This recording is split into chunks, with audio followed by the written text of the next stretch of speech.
Décibel, d'Histoire, la série musique et histoire, Histoire et musique, de Chandail et Chignon, le podcast des médiathèques de Saint-Médard-en-Jalles.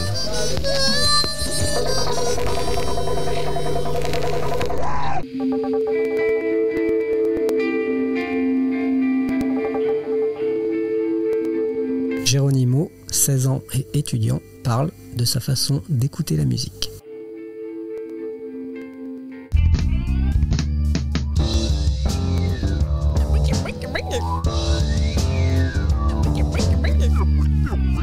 Cet entrefilet culturel vous est présenté par Thierry Asdar, bibliothécaire expert des musiques modernes et populaires américaines du XXe siècle. Geronimo, tu as 16 ans, tu es étudiant. Dans cet épisode, tu nous parles de ton rapport à la musique et à travers toi, c'est peut-être aussi les usages de toute une génération, ou au moins d'une part de cette génération, que tu évoques. Ma première question, elle est simple et elle est assez vaste. De quelle façon écoutes-tu la musique ? Alors moi c'est assez simple, c'est particulièrement sur des plateformes de streaming.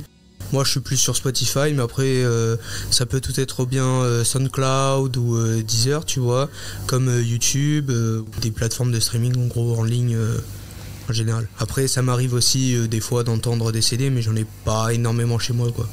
Tu utilises quel média ? C'est-à-dire sur un téléphone, avec un casque, pratiquement comment tu l'écoutes ? Alors moi en général c'est avec mon casque. Quand t'es sur téléphone, le son il est pas forcément performant, ultra bien, tu vois, donc avec casque ça t'isole un peu plus et tout. Et après ça peut être sur téléphone, sur ordinateur connecté avec ton casque, tu vois, donc c'est globalement ça, c'est pas... Donc soit un téléphone, soit un ordinateur, donc c'est jamais avec une chaîne hi-fi ou un dispositif spécifique pour la musique.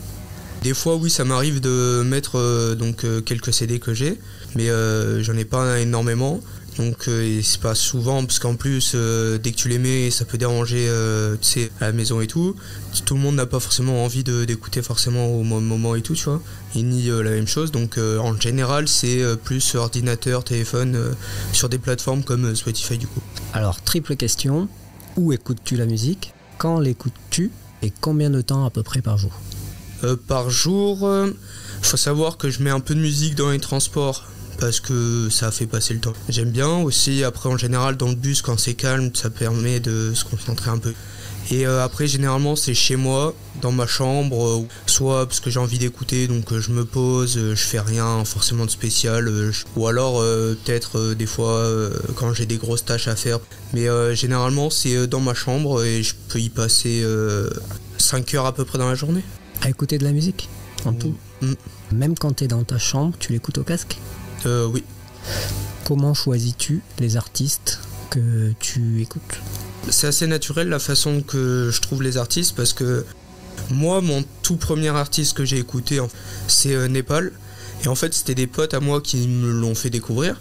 Et je suis vraiment tombé amoureux de ses chansons et tout. Au fur et à mesure, je me suis un peu renseigné sur ce qu'il était et tout. Grâce à ça, j'ai pu découvrir qu'il était en duo avec Dooms, tu vois. Et du coup, je m'intéresse un peu à Dooms.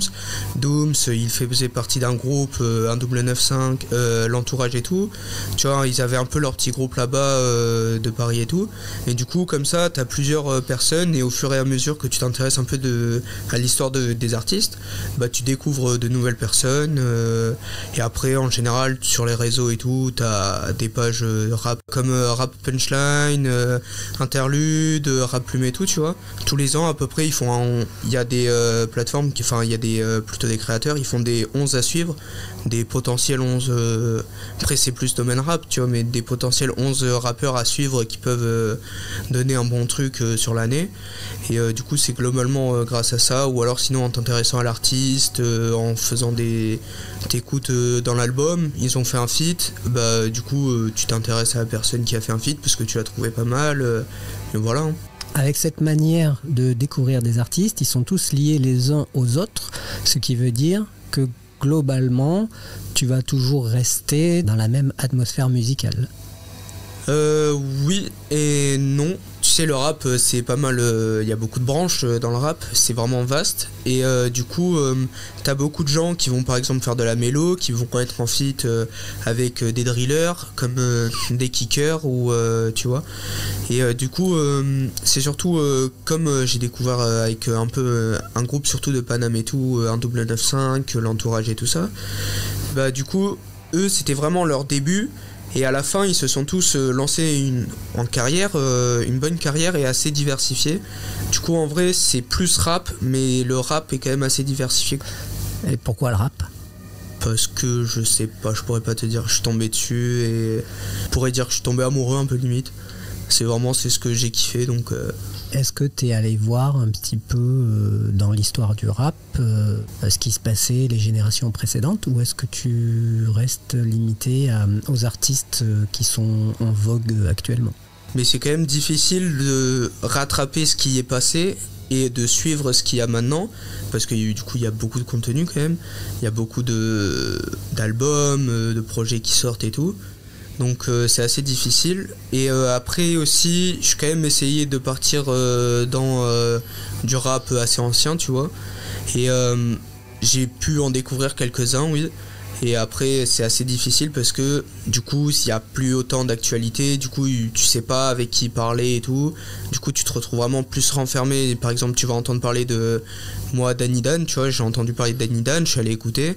Et quand tu vas voir, c'est ok, t'écoutes Danny Dan, mais après, tu connais pas forcément d'autres rappeurs assez anciens, tu vois, qui étaient là vraiment à l'époque. Est-ce que si je te dis Run DMC, Public Enemy, Beastie Boys, est-ce que ça te parle ? Non. Pas du tout. T'es plutôt du coup rap français ou... Ah oui, rap français plutôt. Après rap US, j'en écoute un peu. Rap US, moi je dirais que c'est plutôt... moi je suis plus du style Kanye West. Après j'écoute juste un petit peu de XXXTentacion, Travis Scott aussi. Mais après c'est pas aussi... j'en connais pas autant que des rappeurs français.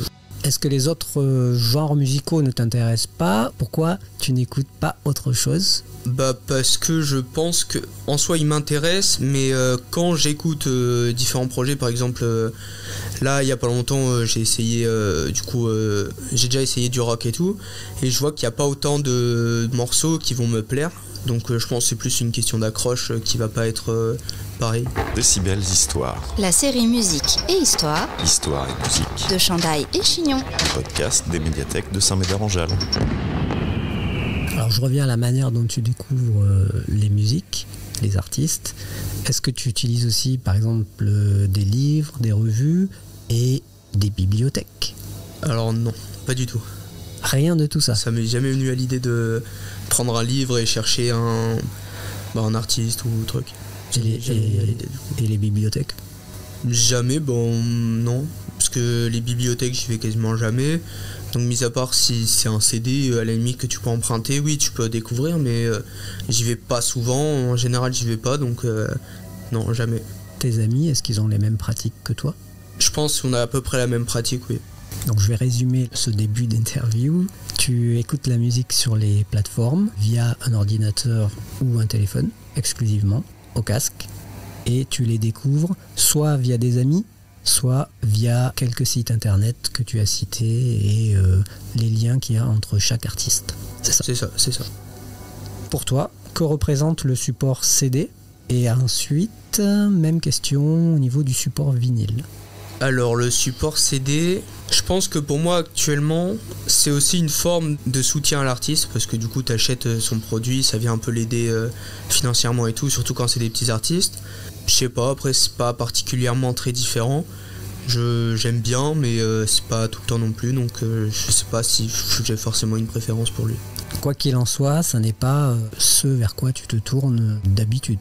C'est vraiment, on va dire, occasionnel. Occasionnel, oui, voilà, quand ça me passe par la tête d'essayer de me mettre un petit CD, je m'en mets un, quoi. Et donc tu as au moins un lecteur chez toi. Est-ce que tu en achètes de temps ? Enfin, tu en achètes beaucoup ou... Non, j'en achète pas énormément. Après, c'est surtout des CD qu'on avait déjà, que mes parents, du coup, ont acheté. Du coup, c'est plus des CD assez de leur époque. Donc, voilà. Alors, de leur époque, c'est-à-dire ? Comme je viens d'une famille portugaise, du coup, c'est plus des chansons portugaises et tout. Après, ça serait plus vers les années 80, 70, donc vers les années de mon père, quoi. C'est pas du rap ? Non. Et ces CD-là, tu les écoutes quand même? De temps en temps, oui. De temps en temps. Mm. Et est-ce que tu écoutes cette musique aussi sur les plateformes? Très peu. Très peu. Donc en fait, ton utilisation perso, ce sera plutôt du rap sur plateforme. Mm. Et de temps en temps, tu vas prendre un CD à tes parents et l'écouter. Oui, voilà, c'est ça. Voilà. Mais jamais tu iras en bibliothèque pour aller emprunter un CD. Non, ça m'attire pas plus que ça, quoi. En parlant avec toi, lors de cette interview, mais aussi avant, puisque tu as un stage ici à la bibliothèque, j'ai remarqué que quand on parle musique, tu parles de son, de projet. Est-ce que tu peux nous dire un petit peu de quoi il s'agit? Enfin, comment est organisé ce vocabulaire? Son, je pense, c'est assez naturellement venu, je pense, c'est un raccourci de chanson, je pense. Et après, projet, moi, je dirais que c'est parce que maintenant, c'est beaucoup plus facile de diffuser sa musique. Et du coup, il y a des gens qui, des artistes qui, par exemple, vont juste mettre un petit projet, comme je dis, en gros, ça va juste être 2-3 sons ou 4-5 qui n'ont pas forcément de lien, pas forcément travaillé, des sons qu'ils ont fait ensemble ou tout au studio et tout. Et du coup, ils vont les mettre, mais il n'y a pas forcément de lien comme un album qui pourrait travailler avec un lien, une histoire et tout. Du coup, je pense que c'est plus ça une question de projet, c'est que maintenant, le projet, ça peut être un EP, comme on dit, avec plusieurs sons qui n'ont pas forcément de lien, une mixtape où on va ramener plusieurs personnes sur ce projet, du coup, où il va y avoir pas forcément de lien non plus. Le but, c'est de diversifier un peu les genres musicaux, les artistes, et après, du coup, les albums où là, ça va vraiment être travaillé, quoi. Du coup, il y a plus, vu que c'est plus facile à diffuser la musique, je pense, que du coup, il y a ce terme un peu projet qui est venu parce que on peut faire d'autres formes de travail, quoi. Alors la notion d'album, elle a encore un intérêt pour toi? Oui. C'est-à-dire, quand tu vas écouter un artiste, tu écoutes un album en entier ou des chansons de manière un peu aléatoire? Un peu des deux. J'écoute principalement des albums. J'aime bien écouter des albums parce que ça fait un univers et tout. Mais après, des fois, oui, ça m'arrive de juste mettre quelques chansons que j'aime bien, que je préfère par exemple dans l'album ou qui sont... Voilà. Et est-ce que tu écoutes beaucoup la même musique ou est-ce que tu préfères écouter une seule fois ou 2 fois beaucoup de musiques différentes? Une musique, je vais pouvoir l'écouter plusieurs fois, mais plutôt sur le long terme, parce que tu sais, t'as la vie à chaud, un peu la vie à froid, et du coup, ça te fait un peu changer d'avis quand tu l'écoutes, selon à quel moment t'es et tout. Du coup, ça m'arrive souvent de réécouter des mêmes projets, des mêmes albums et tout, des mêmes sons et tout. Et voilà, mais après, oui, ça m'arrive aussi d'écouter beaucoup, enfin, ça dépend des phases un peu. Je change un peu de spectre. Est-ce que tu vas à des concerts? Non, pas encore, mais je vais bientôt y aller là. J'ai commencé à y aller. J'en ai un de prévu là pour mars. Tu vas aller voir quoi? Yadis. Avant de te laisser, la question que je pose à tous nos invités, 3 choses que tu aimes et 3 choses que tu n'aimes pas. J'aime bien le rap, la musique en général. Après j'aime bien aussi, parce qu'avec mes potes on fait souvent du sport, on peut faire du basket, du foot US, pas mal de choses. Ça c'est kiffant aussi. Et les vacances, quand je retourne au pays, au Portugal. Et tu n'aimes pas? Et je n'aime pas... Alors ça c'est un petit truc que je sais pas pourquoi, mais quand je pose une question simple et qu'on me répond avec des réponses complexes, ça me saoule, je sais pas pourquoi j'aime pas. Voilà. Après j'aime pas aussi les gens un peu trop speed qui font tout, ils pensent à trop de trucs en même temps. Je suis quelqu'un d'assez calme, tu vois. Je fais des trucs assez posés. Merci Geronimo. De rien. Semez vos envies et cultivez votre curiosité en attendant le prochain podcast des médiathèques de Saint-Médard-en-Jalles. Abonne-toi. C'est comme ça que tu l'avais imaginé? Non, c'est pas top, c'est pas top. Ça c'est moche, ça c'est très très moche. Décibel, Histoires. la série musique et histoire Histoire et musique. de Chandaille et Chignon. Le podcast des médiathèques de Saint-Médard-en-Jalles.